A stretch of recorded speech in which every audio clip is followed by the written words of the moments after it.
नमस्कार विद्यार्थी मित्रांनो, सूरज ऑफिशियल मॅथ मध्ये आपलं हार्दिक स्वागत आहे। तर आज आपण क्वाड्रॅटिक इक्वेशन मध्ये ऍप्लिकेशन बघूया।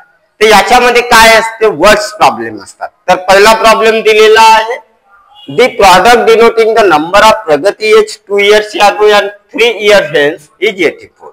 म्हणजे काय म्हणत आहे, प्रगतीचे 2 वर्षा अगोदरचे आणि 3 वर्षानंतरच्या वयाचा मल्टिप्लिकेशन गुणाकार हा 84 येतो। तर प्रगतीचे आजचे वय किती, present age.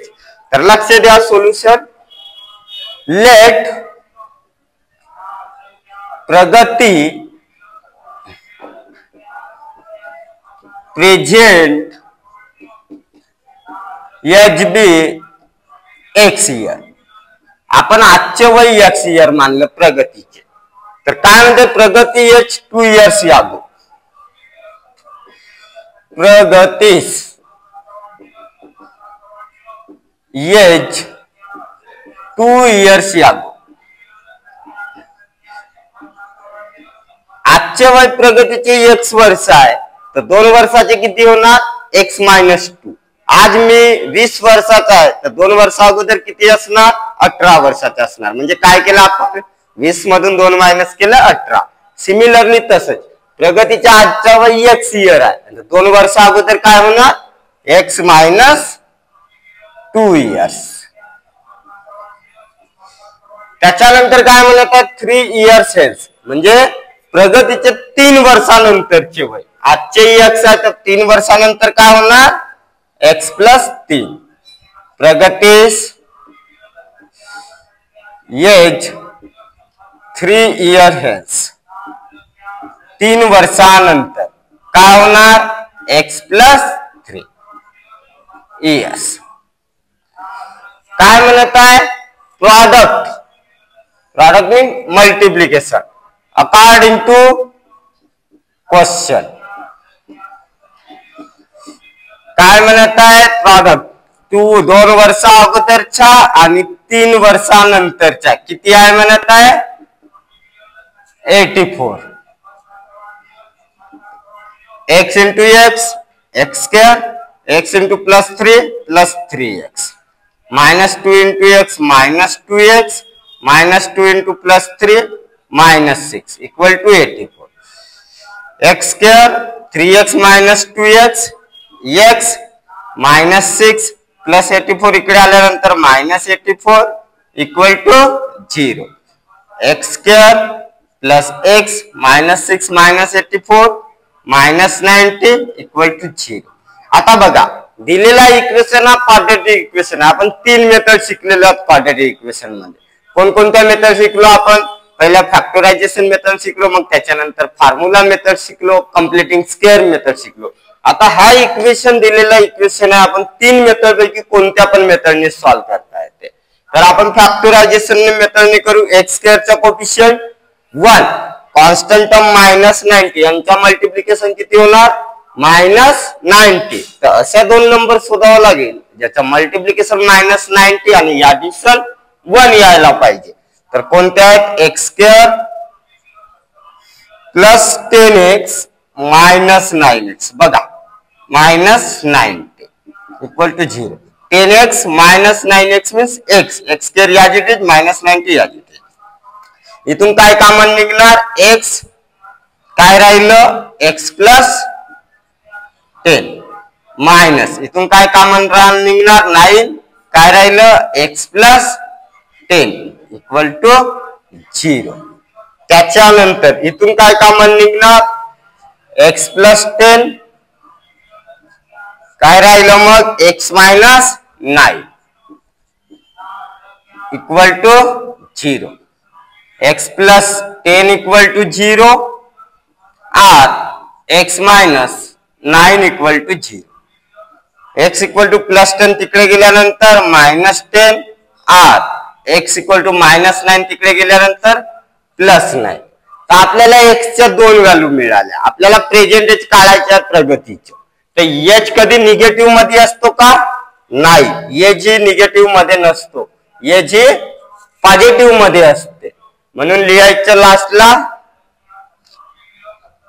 x equal to -10 is not असेप्टेबल, म्हणजे आपल्याला ही असेप्टेबल नाही आहे, त्याच्यामुळे लिहायचं काय लिहायचं, प्रगती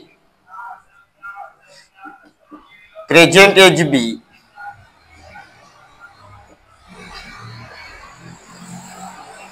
किती इयर आले, 9 years. This is your required answer. चला तर सेकंड क्वेश्चन आहे, the sum of the square of two consecutive even natural number is 244. Find the numbers. आता इव्हन नंबर म्हटलं तर काय, त्याच्यात फरक 2चा असतो, त्याला काय म्हणतात, इव्हन नंबर्स. 2, 4, 6, 8. आता तर दोघांमध्ये फरक कितीचा आहे, 2चा. आलं लक्षात, तर ते झालं इव्हन नॅचरल नंबर. तर आपण लेट सपोज म्हणू दी इव्हन नॅचरल नंबर बी एक्स होणार, तर दुसरी काय होणार, कितीचा फरक असते, 2चा, तर एक्स प्लस 2 मानलं. त्याच्यानंतर काय म्हणत आहे, सम ऑफ द स्क्वेअर्स, म्हणजे सम करा म्हणते कोणाचं, त्यांच्या स्क्वेअरचं अकॉर्डिंग टू क्वेश्चन.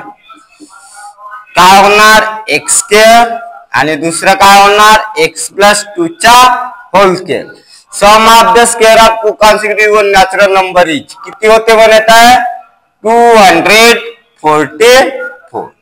आता तुम्हाला माहिती आहे हा कसे कोणत्या फॉर्म मध्ये, ए प्लस बी चा होल स्क्वेअर. तर ए प्लस बी चा होल स्क्वेअरचा फॉर्म्युला काय आहे, a square plus twice a b plus b square. तर अप्लाय करू आपण, x square as it is plus a मिस काय झालं इथं, x, x square twice a मिस एक्स न बी मिस 2 प्लस बी स्क्वेअर बी मिस 2, 2 स्क्वेअर बरोबर 244. हा एक एक्स स्क्वेअर आणि हा एक x square, twice x square.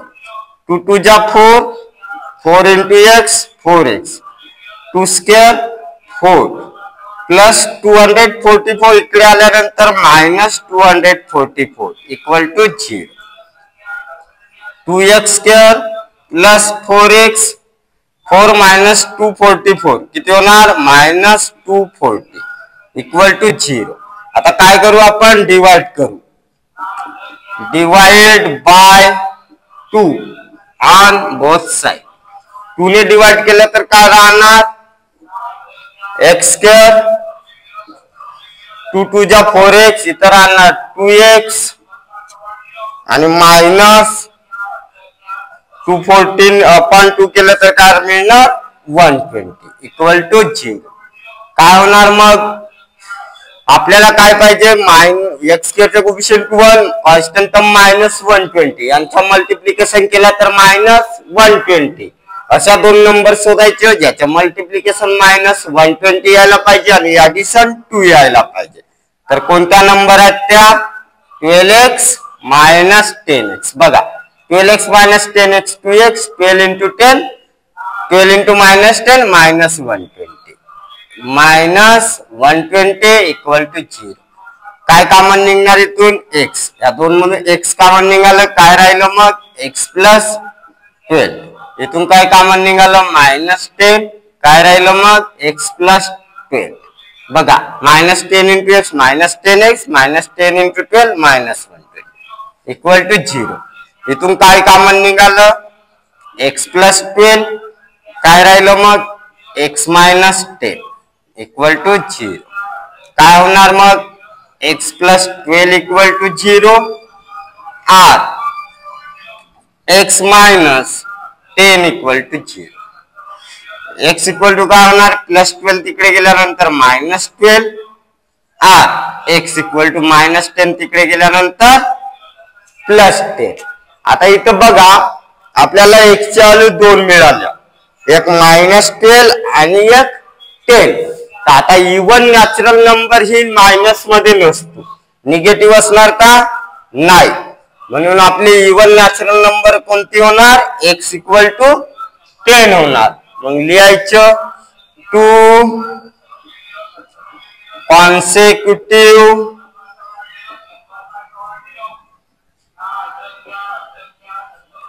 even natural numbers. कोणत्या मानला आपण? एक x, x म्हणजे किती मिळालं? 10 आणि दुसरी काय होती? x + 2 मीन्स 10 + 2 किती होणार? 12. तर आपल्याला त्या दोन संख्या कोणत्या मिळाल्या? एक 10 मिळाली आणि दुसरी 12 मिळाली. जर तुम्हाला हा व्हिडिओ आवडला असेल तर तुमच्या मित्रमैत्रिणींना शेअर करा आणि आमच्या चॅनलला सबस्क्राइब करायला विसरू नका. तुमचा एक लाईक हा माझा हुरूप वाढवत असतो, आत्मविश्वास वाढवत असतो. त्याच्यामुळे लाईक करायला विसरू नका आणि ज्यांनी लाईक केलाय, ज्यांनी सबस्क्राइब केलाय त्यांच्या मनापासून धन्यवाद. थँक्यू.